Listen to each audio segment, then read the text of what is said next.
Ecosystems are naturally complex.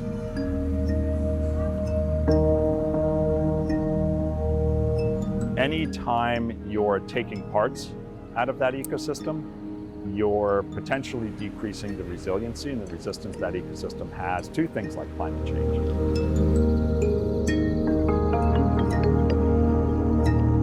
And this is something that's going on everywhere in the world to different extents in various areas. Some are more impacted, some are less impacted.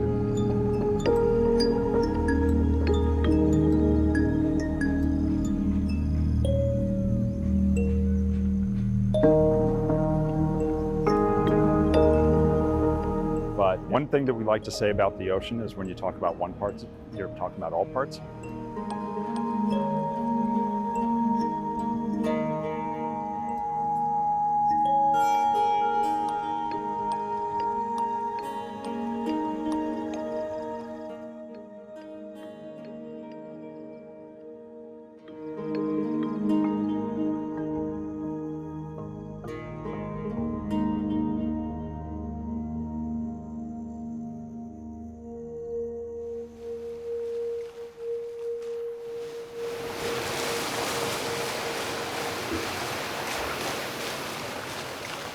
At the Monterey Bay Aquarium, scientists work daily to better understand what those impacts look like.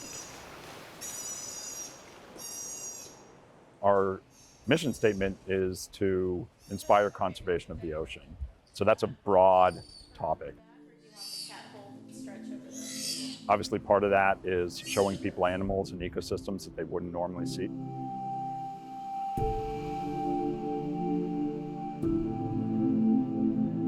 But for all the unique and rare creatures that are on display, there is a lot more going on behind the scenes at the aquarium, dedicated to supporting wildlife that is native to the California coastline. We have an otter rehabilitation and release program.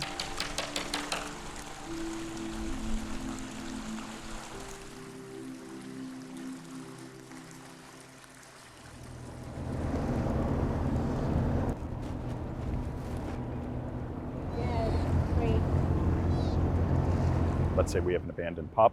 We'll bring that pup in. You got it? Okay. Some mother otters will act as surrogate mothers to those otters, teach them to feed and other things until they get big enough where they can live out on their own, and we'll release them out into the environment. Those mother otters are also ambassadors for their species, available for aquarium guests to see every day. And there's a good reason that the aquarium focuses on otters specifically. We like to think of otters, and they are, as ecosystem engineers. So in addition to being part of the ecosystem that they're in, they also help shift that ecosystem and change how it's developing in a better way, in a more natural way, because they are part of the natural ecosystem.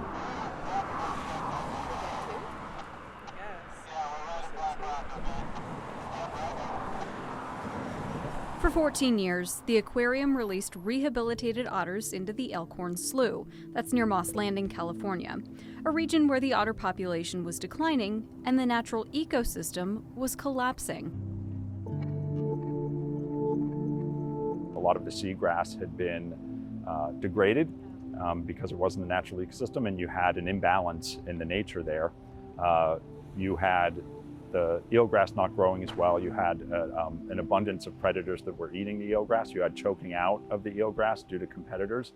When we introduced the otters back in there, they controlled the predators. Okay.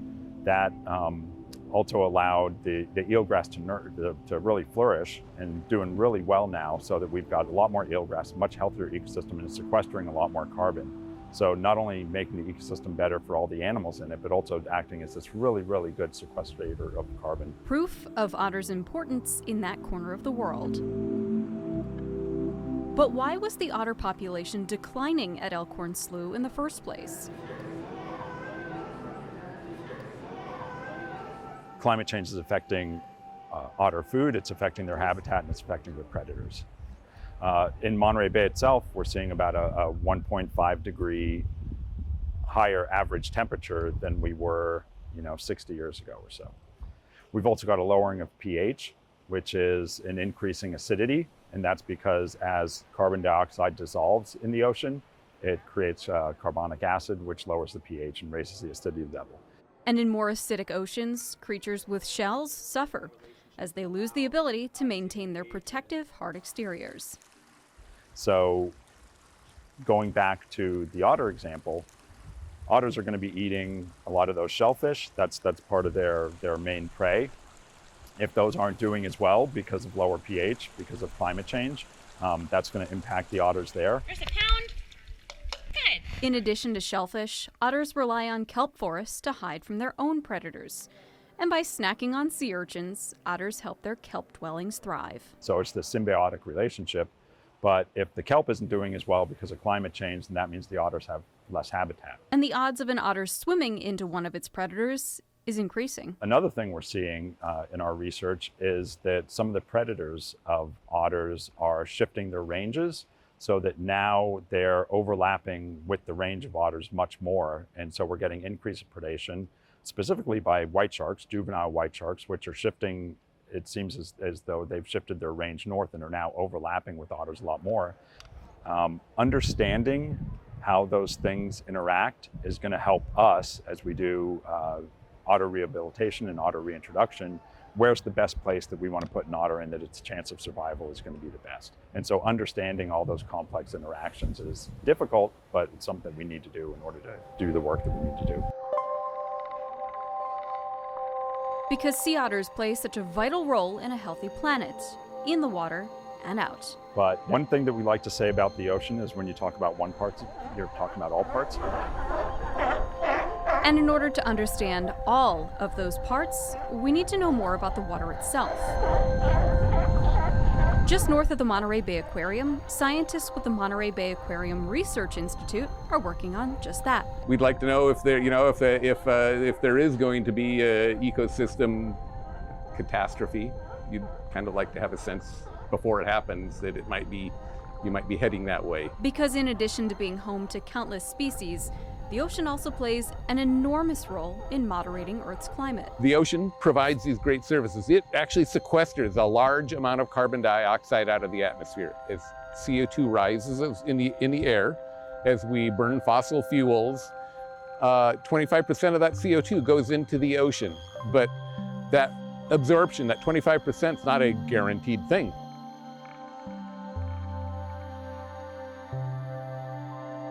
Because all of that extra carbon dioxide is leading to accelerated warming in the water, by the same process that it accelerates warming in the air.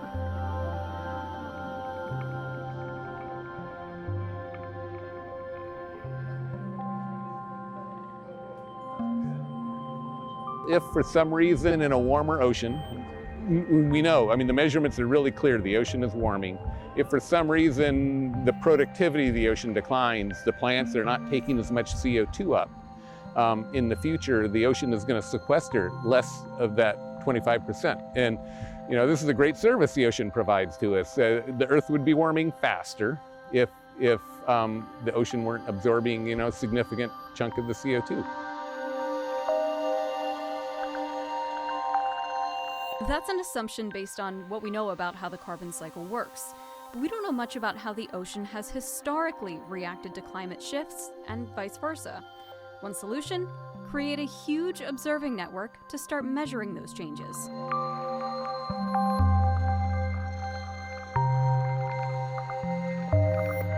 These are our floats that we have put in the ocean, and there are, about 300 dots on that map. So the floats that have lost their batteries are little dots, and the ones that are running now are big dots. Most of these floats are in the Southern Ocean, each taking real-time measurements of the water down to 2 kilometers. Okay, so Bridge, we are ready to deploy. Our project is putting hundreds of robots into the ocean with sensors on them, very basic sensors now that, as I say, measure metabolism. We're at Yeah, right, that thing. Sort of like when you go to the hospital, they don't immediately put you in the MRI machine, whatever. They take your blood pressure, your temperature, get your basic metabolic rate. Look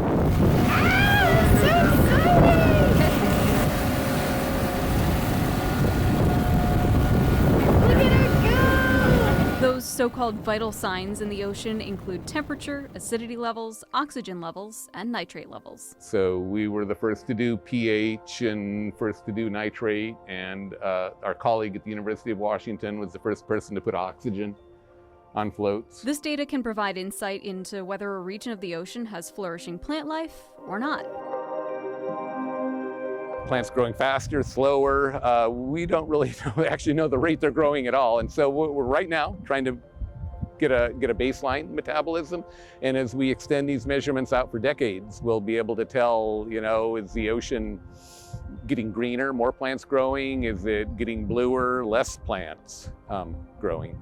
The exciting future is when we actually get not only the metabolic rate, but we can, do the equivalent of putting a sample in the MRI machine. A future where scientists can track plant growth in the ocean as a way to predict how much carbon dioxide the ocean can store, and how heavily that CO2 is impacting the ecosystem from the seafloor to the surface.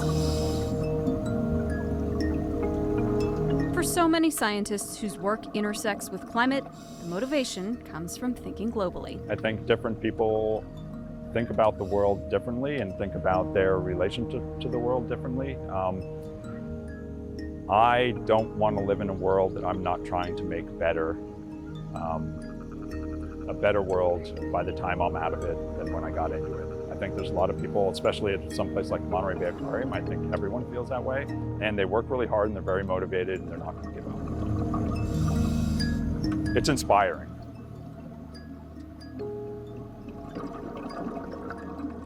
If you are interested in supporting the conservation efforts of the Monterey Bay Aquarium, visit montereybayaquarium.org.